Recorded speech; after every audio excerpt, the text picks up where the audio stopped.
Hello, everyone, and welcome to another episode of the Talk Freelance to Me podcast. I'm your host, Ashley Cisneros Mejia, and today we have a powerhouse guest who knows so much about business, entrepreneurship, and money, which is why we do business, right? We're doing business because we want to generate income.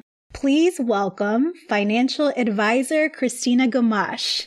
Welcome, Christina. Oh my gosh, what a great intro. Thank you. I'm well. How are you doing? I'm doing so good. You have been on my mind for a while. Like we're talking on offline, like just the stuff that you put on LinkedIn is so helpful to women business owners and men business owners too, of all different flavors, from freelancers like my audience to people that own bigger companies with staffs. I just appreciate everything you're doing to share this financial brilliance that you have.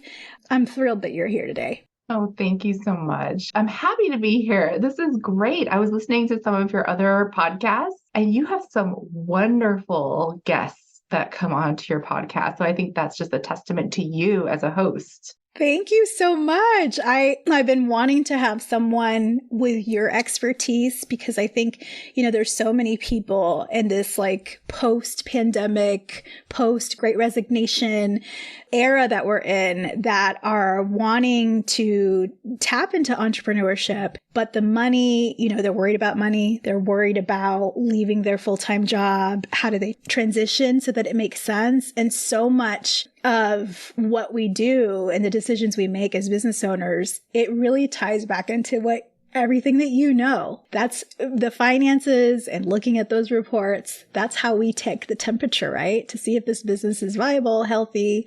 So I think that people are going to really benefit a lot from this conversation. Yeah, I hope so.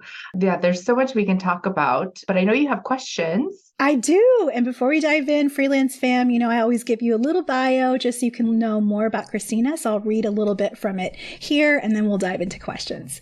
So Christina Gamache owns Audax Wealth Management and works as an investment manager and outsourced CFO for small businesses. She's passionate about helping business owners increase profitability, pay themselves, and plan their exit strategy. She's worked with tech entrepreneurs, sports celebrities, local businesses, and national enterprises. She regularly speaks to groups and organizations on topics ranging from women business owner trends to understanding the financials and planning those exit strategies. She's got a master's degree in the entrepreneurship from the University of Florida, as well as a master's certificate in personal financial education. She's also a certified exit planning advisor, and she previously earned a bachelor's degree in international studies from the University of Christina currently lives in Alaska with her husband and 2 daughters. Thank you so much, Christina, again. I know that was your formal bio, but go ahead and say hello and introduce yourself to the audience. Yeah, thank you. Yeah, so Christina Gamache, kind of like chocolate ganache, but with an M. That's how I tell everyone, and all the women understand that. So I'm a mom, I'm a military spouse, and also a very mediocre cook. How's that? I love that. I am a crappy cook, so I love mediocre. You're better than me, man. You're better than me. And thank you, really quick, thank you for your spouse's service, for your service to our nation. My brother-in-law's in the military. My sister's a military spouse. So that really means a lot to me and tugs at my heart because I understand that the family also serves, the spouse also serves. So we appreciate you. Thank you. Awesome. So tell us more about Audax Wealth Management, kind of what you do, what services that you offer to your clients. Sure. So I've got actually 2 different businesses. So Audax Wealth Management, where we do the traditional investment management, portfolio services, and financial planning. And then the other part is growth consulting firm.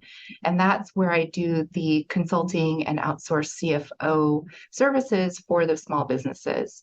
And really I try and take a lot of the same concepts in financial management, all these ratios. I mean, there's thousands of ratios, and there could be a set of ratios that I look at within a company's financials that I say, hey, this is a good investment or not a good investment, and here's why. And then kind of the same thing, but on a different scale for these small and medium-sized business owners.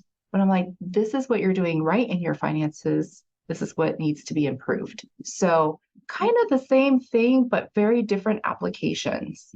I love that. And I love how you mentioned ratios because a lot of times, with finances, people have a lot of emotions about it, a lot of feelings about it. Some people they embrace risk. Some people are more risk averse. So anytime I hear ratio or formulas or anything to give that clarity, I think that makes me feel better, as a business owner. And I love how you're taking some of those principles that apply to bigger organizations. And, they can still be relevant to those of us that run smaller businesses or solopreneurs, like a lot of us in our audience. I love that. Yeah, exactly. And why not, right? A lot of freelancers, for example, you're maybe just one department of an overall big conglomerate, right? And so even the department needs to have their own financials that are separate from the rest of the business so that we know and understand how you're running it and what needs to be streamlined or improved. So good. So good. Freelance fam, I've actually known Christina for many years. We were classmates in 2007, 2008, right? Gosh, it's been a while. We did a master's program in entrepreneurship at UF. Back then, I know you were with Morgan Stanley, I believe. And I know later you worked for UBS, which I know is a big multinational investment bank. I feel like I've heard the name for sure. So how did you decide to leave what I'm guessing was a very lucrative, promising career in financial services and decide I'm going to go out on my own. I'm going to have my own company and do my own thing. Can you share about that with us? Do we have time? We will make time. Oh, okay. Let's take a trip back to the pandemic. And yes, so I worked for those big banks. They're called wirehouses or broker dealers, right? Where if you want to go buy a stock, you have to go through one of them, right? Okay. So I had moved my family back to Alaska. My husband was going to retire. He isn't, but that's a different story. And I was going to take over the books of these retiring advisors that I had previously worked for. Okay.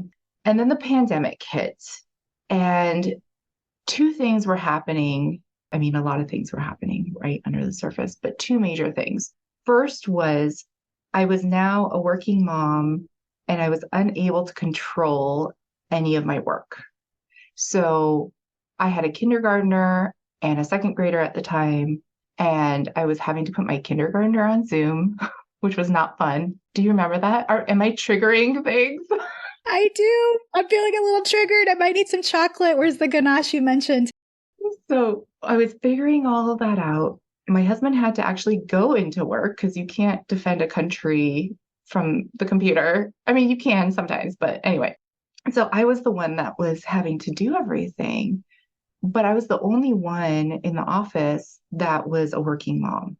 Everyone else either didn't have kids or they had grown kids or they had a stay-at-home spouse, stay-at-home wife. And so they didn't understand like why I was demanding these flexible hours, why when they called me, I had kids screaming in the background. Like they just didn't get it. And my stress and my mental health was just like maxed out.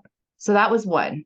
The second thing was when I was taking these calls in the laundry room with my clients, the door closed. Right. I was talking to a lot of my business owner clients, the small businesses, and I had a front row seat to their pain and their suffering.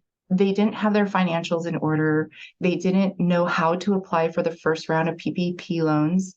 They didn't have these resources available to them. And I watched them close one by one.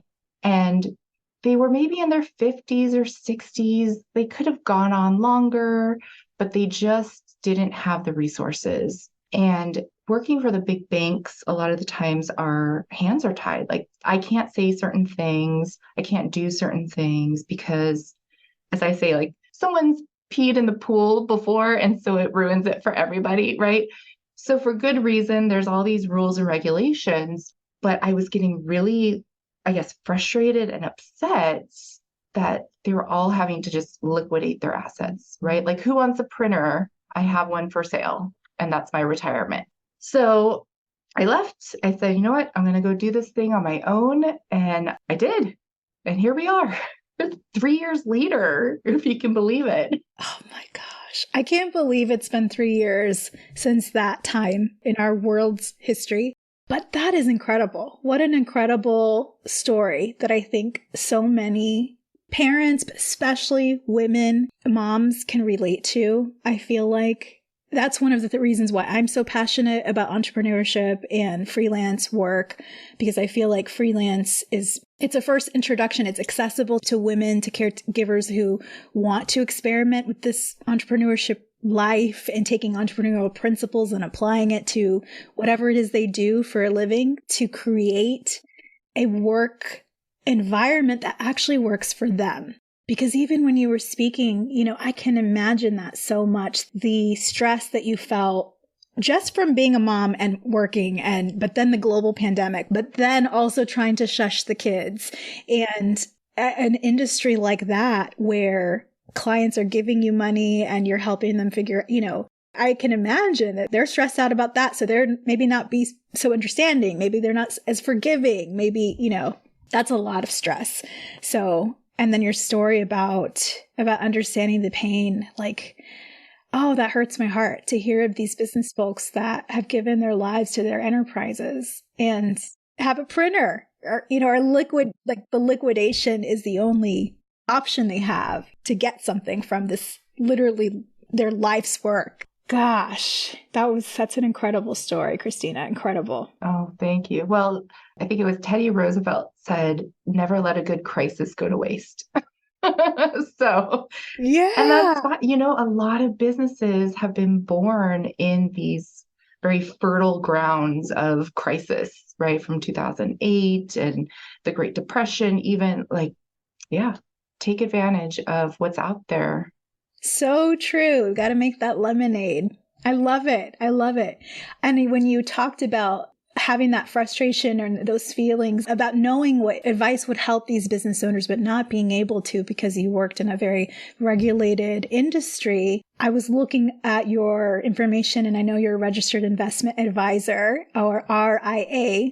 This is something that I learned about way later in life. I think I maybe was in my 30s. This designation, when I read about it and what it means, I guess I always thought that any financial person, rather, should be telling you stuff that's in the best interest of you. Can you talk about this designation? Because I think this, and combined to what you were sharing, speaks to who you are and your commitment to helping people and being a good steward. Can you share about this RIA designation and what it means in your industry? Yeah, so RIA is not actually a designation, it's more of a registration. So it just means that I am registered with FINRA, which is the Financial Industry Regulator Authority, right? So they're the ones that come in and they audit us every 1 to 3 years. And they say, what are you saying to your clients? Are you charging them what you should be charging them? Are you putting them in any fraudulent kind of investment vehicles? Okay, so it's basically just, hey, I am registered with the states that I'm registered in. Okay, it's kind of like for the SEC, the Securities and Exchange Commission. So really big firms will be registered with the SEC. Smaller firms just are registered with their state. But you kind of alluded to what's debated word in our industry. It's fiduciary. Yeah. Yeah. That one. Yeah. No, that's good. I'm glad that you asked. So fiduciary means that we have this responsibility to do what's best for our clients. So I'm not ever going to recommend any kind of product or investment for a client that would not be in their best interest. Maybe it's putting more money in my pocket instead. And so there's a lot of back and forth on like, what is a good, responsible investment advisor, what's not. I'll give you an example, like ESG. Have you heard of ESG? I have, yes, in a podcast. Yeah. Environmental, social, and governance, right? So can I go and invest in these companies that do good things for the earth or have a diverse board of directors or what have you, right? We want to put our money where our mouth is. The problem with that, if you are a fiduciary and I'm supposed to be taking care of your money, a lot of these ESG investments don't do that well, right? Yeah. And so there's just so much debate out there, and we could have an entire conversation about fiduciary. But I would say for anyone that's looking for a coach or a planner, you got to know the difference. There is someone who's registered with the state or with the SEC. They can tell you what to invest in. Okay, so like Ashley, you should go buy this mutual fund or this CD or crypto or whatever it is. If it's just a coach, they should not be telling you to invest your money. They can help you with your taxes, tax planning or retirement planning or savings or anything like that, but they shouldn't be saying, Ashley, go buy this or that. Does that make sense? It does. Yeah. So very different, but there are good people in both camps. And now that we're talking about this, because I feel like I know you do a lot of great work on social media and in the podcast space, there's a lot of personal finance podcasters, personal finance Instagrammers and TikTokers. And I've heard them use the word financial education, financial educator. And I don't know, I'm guessing from this conversation that maybe that's how they squeak by. What's your opinion of these personal finance social media influencers that have popped up that you could say are giving good information, but then also they're not having the certifications as you and they're not registered? Yes, I think a lot of people learn by experience. I mean, that's why I started my business or got into this business 20 plus years ago, was because I was horrible with money and my parents were horrible, right? So I learned a lot just from personal experience. And I think that probably a lot of these TikTokers or influencers do, right? Which is great. I would much rather have you learn from someone else's mistake than your own. Yeah. If you can. I would just worry that if they're starting to say things like, hey, you can make 100% with your money if you do this, or go buy real estate and then double your return on investment, that's where it starts to get a little, we should look into this more. And then see like what's really underneath their hood. What kind of credentials do they have? What experience do they have? Love that. Thank you. Thank you for answering that. And when you talked about these mistakes, that so many people have made, gosh, that resonates with me because I certainly made a ton of mistakes. I remember signing up for a credit card at UF for my bachelor's when I was an undergrad because they were giving away these sunglasses. They were like the J-Lo sunglasses from fall 2001. And me, like an idiot, just, I'll sign these papers for American Express. Yeah, I'm not going to use this credit card. And then a couple months later, I realize I have all these fees due. Those mistakes can make some of us feel very sensitive, very emotional about money. There's a lot of women business owners that I talk to who shy away from talking about money, and it affects everything. It affects their ability to raise their rates. They get the client in, they do a great job, and then they feel shy about sending the invoice or if it's having to follow up on the invoice, and then time goes by and then they're in a collections mess. I feel like there's a lot of feelings about that. What trends do you see with your clients about the feelings about money, and how do you help them overcome these challenges? Yeah, that is such a good question. I have a lot of Kleenex in my office and in my conference rooms because inevitably people are going to cry. Men, women, it doesn't matter. Money is a very emotional thing. We put a lot of our feelings into this vehicle we call finances. So it could be joy and pride or shame, regret.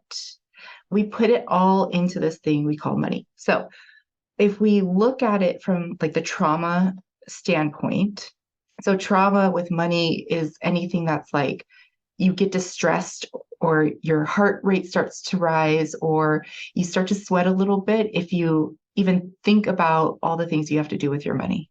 And then it's manifested by like avoidance right? Like, I'm just going to avoid this. I don't want to deal with it.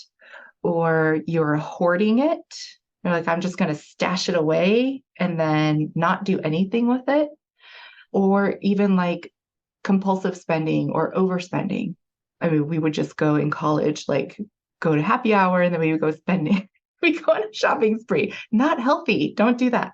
Please don't. With those credit cards, right? I got t-shirts, not sunglasses. I should have gone to UF. I'm telling you, these companies, they know how to get you. That's for sure. Right. So it's just, I think, unraveling this feeling about money, and it comes out in so many different ways. It's even more complicated when you have a business. It's even more complicated if you have a spouse or a partner. I mean, you tell me, I've heard it all. I've heard it all. That is so interesting. Well, we have to get to the root of the problem. We can't take any action, let's say, until we figure out what the feelings are. So that's number one that we work on. And I'll know because I'll say, hey, Ashley, I need you to go and do XYZ. And then we're going to meet next month and you're going to report back to me on how that went. And I'll know there's something there because maybe you didn't do it last month. And then maybe you didn't do it the next month. And then maybe you didn't do that, right? So if I'm going to get you through any sort of progress, we have to talk about money. And any good coach or financial advisor out there should talk to you about that. That's so good. So, so good. I was looking at your about section of your LinkedIn profile, and I love how you were sharing about profitability and the fact that it gives you time. And I think about, you go from, I imagine, from the feelings at the beginning about money and uncovering what's really under the hood for your clients, like what's really happening, what's the real story here, what are the real issues. But that's the goal, right? Once you do all that work, especially with your business, to get to a place where you have a healthy margin and you have profitability and you can verify, okay, I'm not just getting in sales. I have something at the end. I actually have some money at the end. And when you spoke about the profitability, allowing you to get more time, that really resonated with me because time is finite, right? There's no place where we can't go to Target and buy more time. We can buy more stuff. We can get loans for things, but we can't create more time. We just have to kind of manage it. Can you talk about how you help business owners kind of look through their finances to achieve this profitability and figure out ways to increase it? Yeah, that's so good. So I wrote this down because Ashley said that she teaches entrepreneurs how to make money on their own terms with their own gifts. I just loved too, right? And if I read between the lines there, I think you're talking about time too, right? Yeah. So time, we can't get it back. We're sad when it's gone. The kids are growing. How in the world does money fit into all of that? I really believe that we waste a lot of our time doing things that don't matter all the time, right? Like how many hours do we scroll on social media or just, yeah, like we just do so many things, right? If I can teach a business owner how to make their wasted efforts within their finances more meaningful, more efficient, all of a sudden they're going to be able to grow their business. They have the numbers in the back of their mind that they are using to make these forward decisions. So we're no longer wasting time. We're driving the business forward. And now we have the ultimate luxury, which I believe is flexibility. So now you have the choice to retire early or to go spend more time with your kids or to go on a yoga retreat or whatever it is that you want to do on your time. But if you're sitting there thinking about, oh my gosh, these are all the things that I have to do with my money that I should do. Should I do? Should I not do? I don't know. Let me just streamline it for you because it's A, B, C, D. And then you can go and make your own time. It's beautiful. I love that. I love that. And that time piece, when I was learning about investing, and I'm still learning, so much of what I was learning is that time is also your best friend when it comes to investments and that. And I just wish I could shake my 20-year-old self, my 22-year-old self, and just say, just invest even a little bit. Like even if you have $100 here or $50 here, just that time matters. That compound interest, that matters so much. So I love your message about time and how you help business owners really optimize it and create more, or allocate more protect more of their time for what they really want. That's so good. I know you work with all different kinds of businesses from those. So can you share the biggest challenges that solopreneurs might have when it comes to their business finances? Yes. So when it comes to business finances, I think that freelancers, solopreneurs, they think they're different. And I want to say that you are not different. We fall into a trap when we think that we're special, that rules don't apply to us. And even if you're solo, the same rules apply to you. You are still a steward of all of this money that's coming your way. So you still need to have systems and policies in place just for yourself.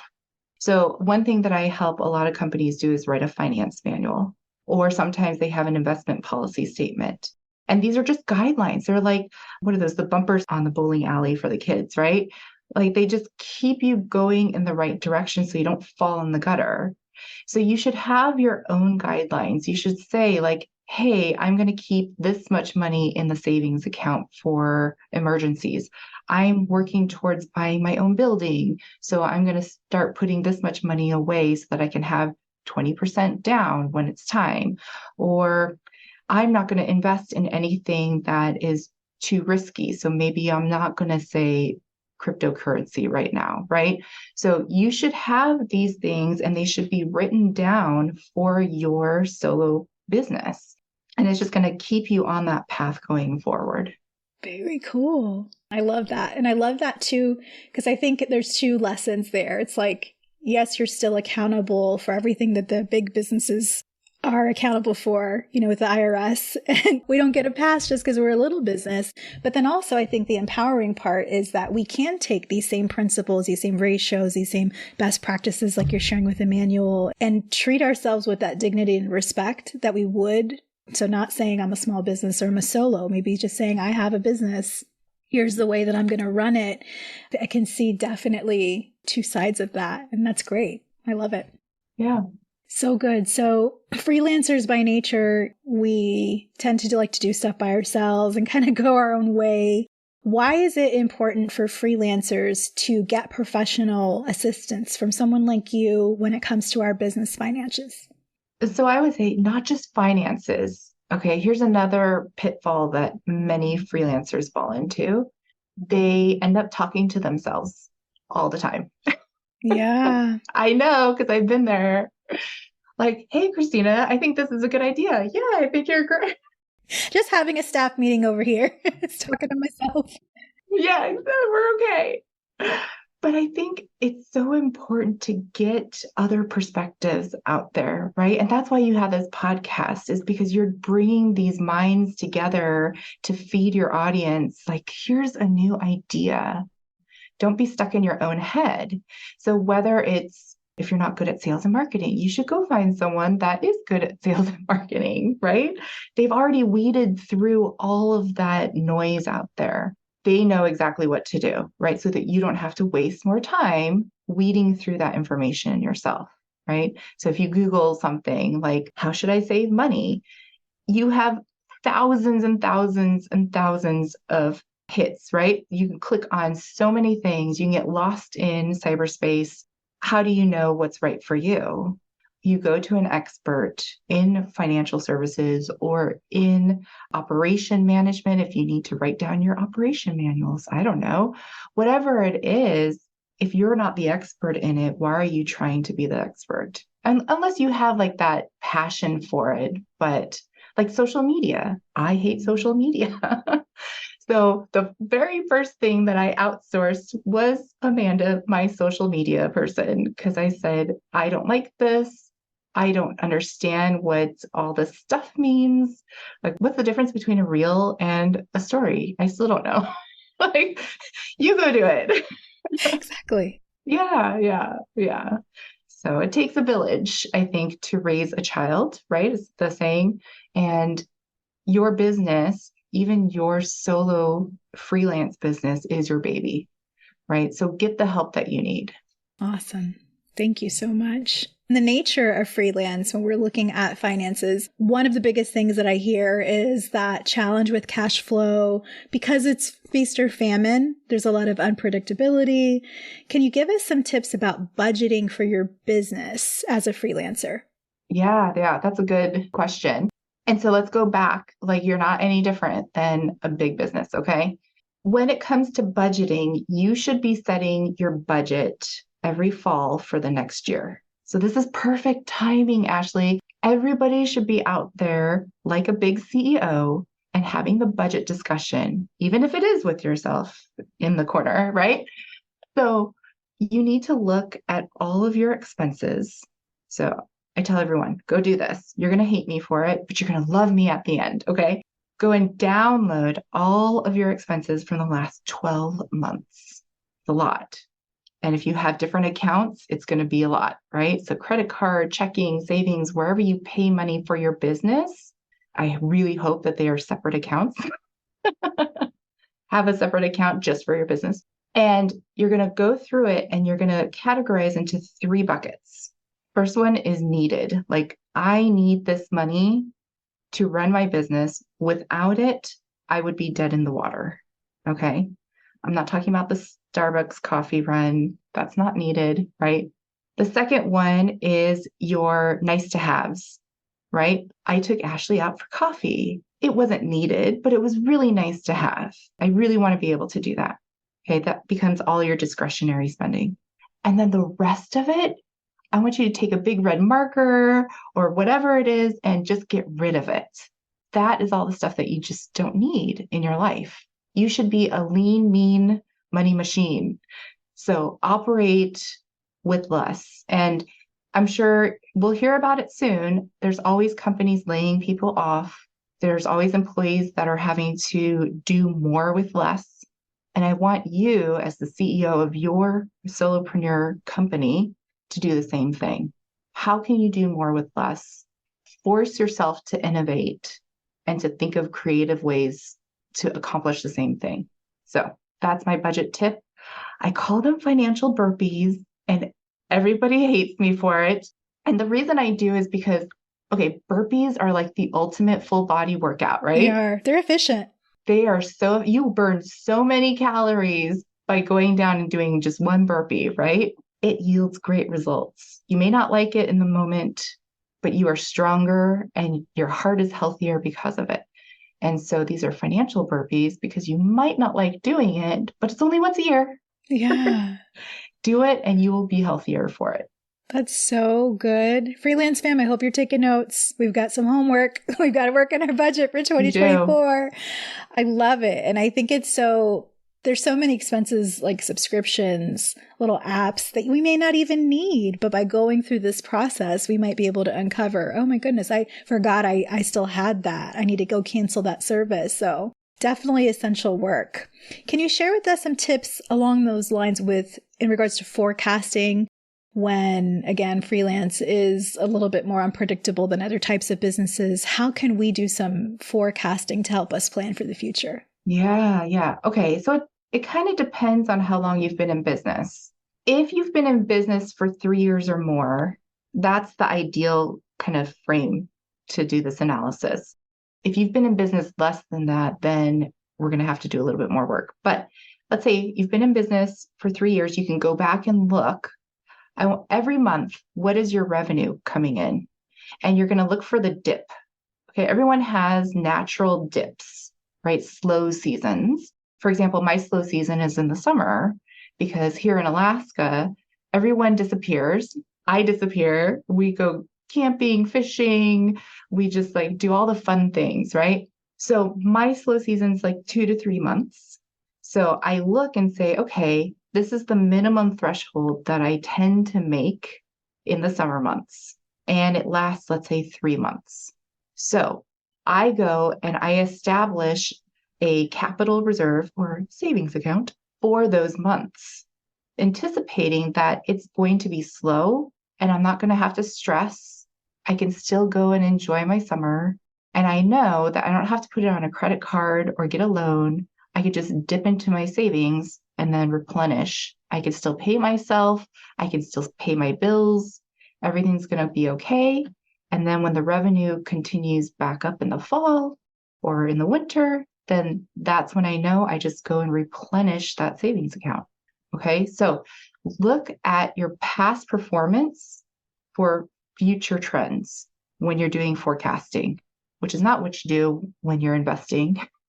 Okay. But this is what I want you to do for your business. So good. Thank you. Thank you. Thank you. Yeah. When we're talking about looking in the past, it reminds me of these financial reports. Some freelancers might use like a QuickBooks or a FreshBooks. Maybe some of them actually have an accountant or, financial person to help them. I feel like there's a lot of reports. There's a lot of financial reports that you can pull. Is there one that's the most important? Like if you had to think about, cash flow statement and your profit and loss and all of these things, what's the most important one that freelancers should understand and be pulling regularly or reviewing regularly? Yeah, so it's not one, I would say three. It's the holy trinity of financial statements. Perfect. So the first one you should look at is your cash flow statement or statement of cash flows. Depends what system, okay? It's the same thing. And that's really showing you what money is going in and what's coming out, the different accounts that it's coming and going from, okay? That one's a little hard to understand though. So make sure you watch some YouTube videos on it or whatever you need to do. And you can't have that just by itself. None of these statements should be looked at by themselves. The second one that you need to look at is the profit and loss statement or income statement. All right. So that one will show you whether it's like the year to date or the month. I mean, you can add all these different dates. It's money that you've earned, maybe not quite received, and then money that you have spent, but maybe not quite paid. So I say that because sometimes I say the profit and loss statement can lie. And that's why you got to look at the cash flow statement. Because at the end of the P&L, you'd be like, I don't have $10,000 in my bank account. What happened here? Where's that? Where is that? So that's why I say you can't look at them separately. It won't make sense. So put them together. And then the third one is the balance sheet. And specifically, I want to know what the equity statement says at the very bottom, because that tells me if over time you've been profitable or not. So if you have negative equity in your business, then we have a big problem and we have a lot of work to do, which is fine. All these things are fixable, guys. It's okay. You can work on it and get better. I love it. That feels better. Yeah, good. Thinking about you mentioned the statement of cash flows or the cash flow statement. That's such a thing such an issue that I hear a lot of freelancers have just because, the nature of freelance is unpredictable, but then also certain clients pay, net 30. Some magazines, like for some of our freelance writers in the audience, if they're writing for consumer publications, they're looking at net 90 from when they turn in the work and actually do the work, right, to when they get the money. So how can freelancers kind of work to create this healthy cash flow in their business? And if they need capital, because we're not big businesses and a lot of us are service-based, we're not making widgets, what are some ways that we can get capital to help with this cash flow issue? Yeah. Oh my gosh, this is such a hot topic. Okay, let's break it up. So the first question, I think, centers around just accounts receivable in general. People owe you money. So going back to that finance manual, what is your policy regarding how you get paid? So do you require a deposit up front? I would say, look, don't let anybody pay you more than 30 days out. No, N-O. Apple, they have such a great policy at their company. You have to pay within 7 business days. So if you look at their accounts receivable, any company that does business with them has to pay them within 7 days. Now, the reality is that a lot of us won't get paid within 7. Sure. But the reality is also that sometimes our accounts receivable days go out to 90, 120, 365 days. Okay. So there's another report that you can pull on QuickBooks and probably in FreshBooks too. It's called the aging report, accounts receivable aging report. Okay. So it should show you all of your customers and whether they're 1 to 30 days out, 30 to 60, 60 to 90, or beyond. Okay. If it's beyond 90 days, just write it off. It's not worth your time, but don't make it to 90 if possible. That should be like special one-off weird cases anyway. So make people pay you. So that means that you, the freelancer, you have to be on top of your invoicing. So as soon as you get that client, you set up that invoice and you get it ready to send out, and you send it out early. So that's the first thing. The second thing, the question about capital, right? Ideally, I want you to be your own bank. I want you to go to yourself if you need capital, which means we're going to have to rearrange our feelings with money, and we're going to have to save a little bit. So just start saving as much as you can so that if you do need capital, you can just tap into your own bank. Now, if we're at the point like we don't have that option right now, I would say go to your bank, usually local banks that you have a relationship with, talk to your banker, because there's so many different products out there that I don't even know all the nuances of, because they change all the time too, right? And talk to your banker before you need money. So just say, hey, can I just sit down with you, make an appointment, and can we just talk about, like, I might need a loan in the future. Is it one that you can give me based on my accounts receivables? Do I have to put up my house as collateral? What are the different options here? And just establish that relationship from the beginning if you can. But that's going to be one source. You can also look for angel investors. Depending on what it is, they have a really hefty return requirement usually, that they're going to say, well, I want to see XYZ return in my pocket. But there's other options there. It just depends also what you're trying to do. What are you trying to do with this money? So good. As you were speaking, I had more questions that just popped up because I feel, do you know of any banks or types of banks that might be more friendly to businesses that work at our scale? Because I feel like early in my entrepreneurial ventures, I had an account with, a massive bank, right? A household name bank. And they pretty much laughed me out of the office. And I know, there might be more banks. I have a credit union now because the fees are a lot better that I keep my business checking and my business saving account. And I haven't approached them about loans. But do you know of any institutions that might be more friendly to businesses that are structured like ours? And then my second question, when you were talking about accounts receivables, there's a lot of folks in our community that make things. Maybe they're creators and they create things and sell them on Etsy. They've talked a lot about chargebacks, like especially as we're approaching like holiday season and Black Friday, and people who will buy things, even downloadables. There's a lot of influencers in that listen, and content creators who maybe will create like little templates and downloadable pieces, but then they'll get people who will buy them and then they'll call their company and do chargeback. Do you have any comments on either of those topics? Yeah. Okay. So let's talk first about the bank.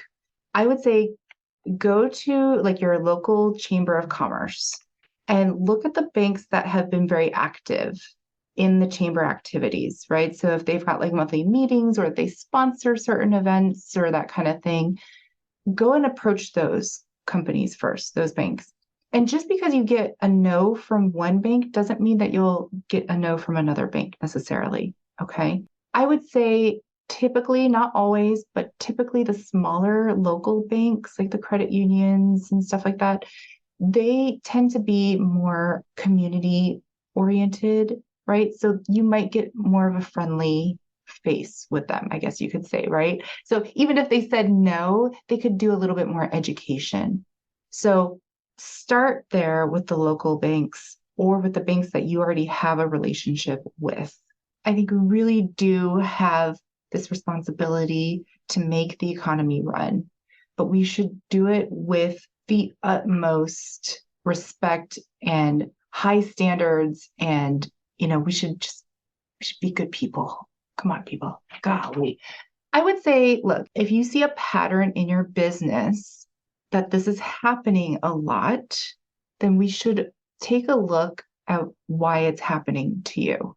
Now, I'm not saying it won't ever happen to people. Hopefully, this was just a one-off for you. But if we see a pattern, and let's say we get another person like this, were there any red flags that maybe you saw before the transaction ended that you could then include into your discovery process, right? So could you say, hey, are you going to be one of those clients that disputes my charge? They're going to say, no, what are you talking about? But maybe you could ask some other questions that hit them at their core, find out what kind of person that they really are or what they really value so that this doesn't happen. Or if you sell these digital files, maybe we don't sell digital files, or maybe we have a different processor or a different platform, or maybe like you have to send me verification that you're, a real person, or that how are you going to use this in your life, right? That one's tough. And fraud is definitely on the rise, and everybody's taking advantage of that. So I really hope that doesn't happen to you. But if it does, let's sit down and workshop it.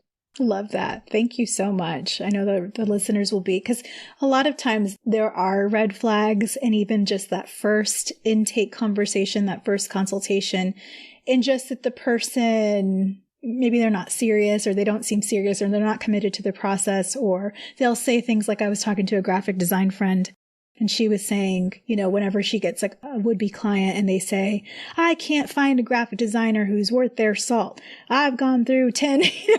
And usually that's, if they've gone through 10, you're probably going to be number 11 that is going to have issues, because sometimes it's not just these 10 incompetent providers. Sometimes it's the client. So what's the common denominator, right? Exactly. I appreciate that so much. I think that we need to listen to our intuition and put those safeguards in our process, in our contract, whatever our systems are to protect ourselves. That's great. So we talked, I know you're a mom of 2. I'm a mom of 3. A lot of our listeners are caregivers. Some are moms. Some might not be moms, but they care for aging parents or relatives. What things have helped you manage your business and motherhood at the same time? I'm still learning. About a year and a half ago, 2 years ago, I really started to look at myself. And my husband and I both, we started to do a lot of introspection and then focus on ourselves. So we went and we each got therapists. We started going back to the gym. We, started eating healthier. And that has made such a difference in the way that I talk to my clients and in the way that I talk to my kids. And I am a firm believer that you have to take care of yourself, especially if you're a solopreneur. Because if you are sick, if you are disabled out there, like something happens to you, then the business dies. So go and take care of yourself. Don't feel guilty about it, because you can call it work if you need to. Go to a spa day and say, I'm working today. Right. Take care of yourself first, which is hard. I admit it's really hard when I'm like, oh, but I've got all these things to do and the kids need to be dropped off here and there. And then we got to go in. Yeah, it's hard. I get it. And that's why you can call it work. Because it's my appointment. We're having a retreat. My appointment. Yes. That's so good. I was reading something in relation to, how hard it is, especially with kids. And it was saying that we're also modeling for them, especially our daughters. It's important for them to see us not only kick butt in our business and in our entrepreneurial endeavors to show what can be done, but also that we have that self-care, that we make that self-love a priority, because then it enables them to do the same. When they get to be women, they'll understand, they'll remember, oh, mommy made sure she worked out, even if, other things were pressing too, that was a commitment. So I love that. That's really good. So we have lots of writers in our audience. We've got freelancers of all types, but a lot of writers, many people who want to write a book. And I know you've just released your is it your first book? Well, yeah. I mean, I wrote a children's book before with my cousin. Oh, cool. I didn't know that. But yeah. First real book. Oh my goodness. So this is your second book, but your new book, Profit Not Loss, is now on Amazon. And I saw that you had like an unboxing. Congratulations. This is a goal of so many people, of so many writers who write for other clients, and they feel like they have a book in them themselves, but they don't make the time for it. There's a lot of business people who want to write books too. Can you a little bit about your writing process and also what readers can look forward to in Profit Not Loss? Oh, thank you. Well, you can look forward to more financial burpees. But I tried to make it relatable. So there's a lot of stories in there. There's a lot of quick worksheets and things that you can do on your lunch break. I really wanted it to be digestible because ultimately you should be carrying on these habits without me. So available on Amazon. Thank you for that. It took me 1.5 years to write. It would have taken me longer if I hadn't found my publisher, Suzanne Doyle Ingram. She has a process like A, B, C, D, E, F, G, right? In that order, don't skip, don't jump ahead, which I like math, so that made sense to me, right? It would have taken me, I think, less time if I had focused on it more, because I am kind of like a squirrel and like, oh, shiny object. But all things come in their time. So it is available now. One thing that I did have to do was lock myself in a hotel downtown for a weekend, which was the most amazing thing. And I think everybody should do that, especially if you are a caregiver and have your own business. But it had one window, and I would wake up and I would go maybe do some yoga, and then I would just sit down and type and type. And then I would order DoorDash and then I would type. Right. But I had to pull myself out of the daily. I tried at night, after the kids go to sleep and everything, and I was just brain dead. And I know people can do that. I don't know how they do it. But right. Some people do. Whatever works for you, but set aside that time and just work through it. Because once it's done, then the easy stuff happens, like the editing and the typesetting. The cover was probably just as difficult for me, but I'm also not a graphic person. So I didn't know, like, does this look good? I don't know. But yeah, set aside that time and just get it out. And you'll feel so much better when it's just out on paper. I love it. I love that you mentioned that so much. I had a conversation with another guest. She'll be out. Her podcast will also be out soon. And she was talking about these writer retreats and these writer residences, and they're a real thing. She also has kids like we do. And she was joking about when she got COVID, it was kind of like a built-in residence because she had to be by herself. And then she made her own. She's from New York. So she went to her grandmother's home and kind of worked out of there and made kind of her own writer retreat. Sounds like you did the same thing, but it works. And I think about that because writing, it's something for me anyway. It takes a little bit to kind of get into, I start creating and then I kind of hit a flow. I tell my husband it's called riding the wave. And I'm like, don't bother me. I'm riding the wave. I'm surfing. I'm riding the wave. So I think you need that time to just have kind of like this solo focus. Because otherwise, with the emails and meetings and. Oh, yeah. Yeah, I could totally see how a writer's retreat, even if it's your own, you just go to a hotel, get an Airbnb or what have you, how that would be really helpful. So helpful. Yeah. Yeah. Are you working on a book too? I'm working on something related to freelance. Yeah. And creation and, but I think it's time to do the writer's retreat. And I told my best girlfriend, she's actually a business attorney. And so she's got some ideas for her own stuff. And I told her, I was like, let's go halvesies. Let's get an Airbnb. Let's go do this because that's the only way that we're going to make some progress and put a dent in it is if we. Yes. Oh, I can't wait, Ashley. Yay. Yay. Now that this is out, I need to make good on it. So that's right. I know you've told the world. Yeah, I can tell you the book is great. Your book, Profit Not Loss. I've been reading it at night on my Kindle app.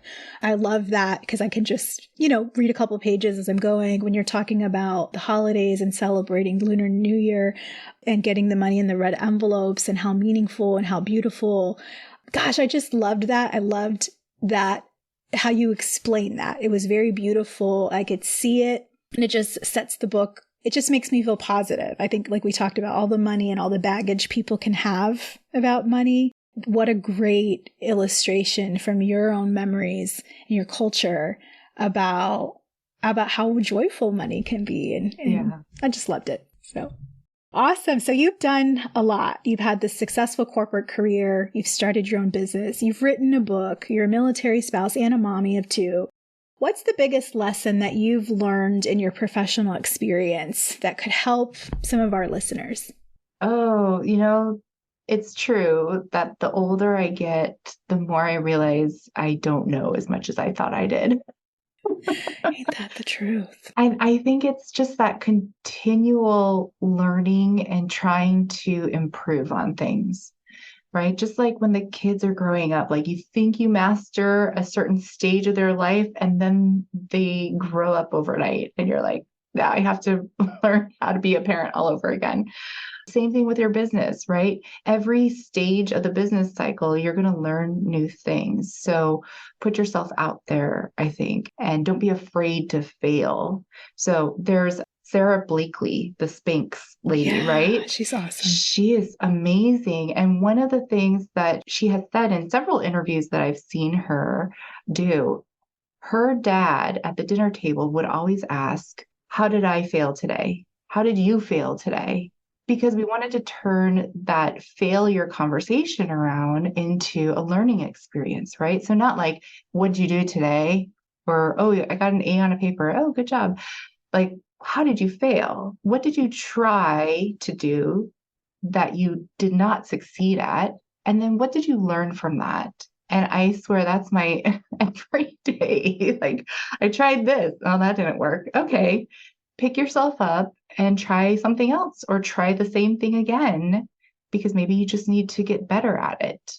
I love it. And I can see that strengthening that muscle, being willing to try things, that resilience and getting back up and trying again. I see that as such an asset to what we do as business owners, because every day is another opportunity to learn, to try, and it requires that of us. We are the ones as leaders of our businesses. It's our job to push. It's our job to innovate, to try new things. So I love that. I think that's a great practice. So what's next for you, Christina? You've achieved a lot. What's your dream? Are you working on other things? What can people look for next from you? Oh, thank you. Yeah. So I have turned my book, Profit Not Loss, into a couple of courses. So at growthconsultingfirm.com, there's now the tax course for business owners. If you want to know all the things about taxes and how it relates to you, whether you should be an S Corp or just an LLC or a C Corp. We also have the financial foundations course. So what do I need to know? All the A through G stuff. How do I actually get a grip on my finances? I hear that a lot. Like, what does that mean? It means something different to everybody, but I want to get a grip on my finances. Like, well, I made a course, go forth and do, right? So I've got that, more to come. I'm hoping that I spend some good time with the family over the holidays. I'm really looking forward to that. And then just start January, just rolling, ready to go.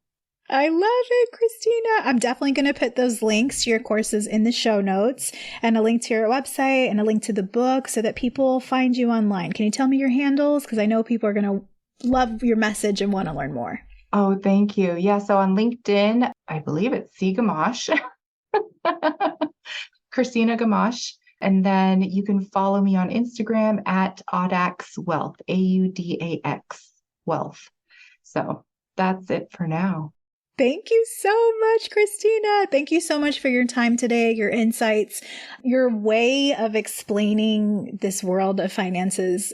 It makes it easy to understand. It feels very reassuring. It feels very optimistic. It feels Like you're taking something that could be scary and making it feel safe. And so I just tip my hat to you. Thank you for everything that you're doing for us entrepreneurs.